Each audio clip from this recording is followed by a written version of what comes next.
ഈ ഒരു ക്വസ്റ്റ്യനിൽ നമുക്ക് 87 യൂണിറ്റ് ഡിജിറ്റ് ഫൈൻഡ് ഔട്ട് ചെയ്യണം. 7 സം നമ്പറിൻ്റെ യൂണിറ്റ് ഡിജിറ്റ് ഫൈൻഡ് ഔട്ട് ചെയ്യാൻ എക്സ്പോണൻ്റ് എന്താണോ അതിനെ 4 കൊണ്ട് ഡിവൈഡ് ചെയ്യുക.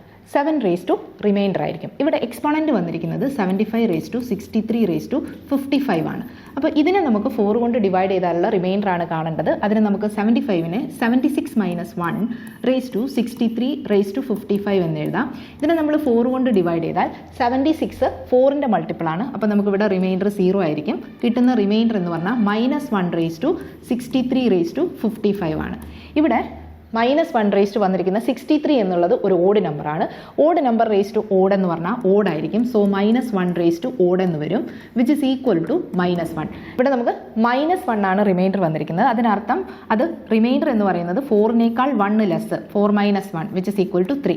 അപ്പോൾ നമ്മുടെ യൂണിറ്റ് ഡിജിറ്റ് എന്ന് പറഞ്ഞാൽ 7 ആയിരിക്കും. 7 യൂണിറ്റ് ഡിജിറ്റ് എന്ന് പറയുന്നത് 3 ആണ്. സോ ഓപ്ഷൻ എ ആണ് കറക്റ്റ് ആൻസർ.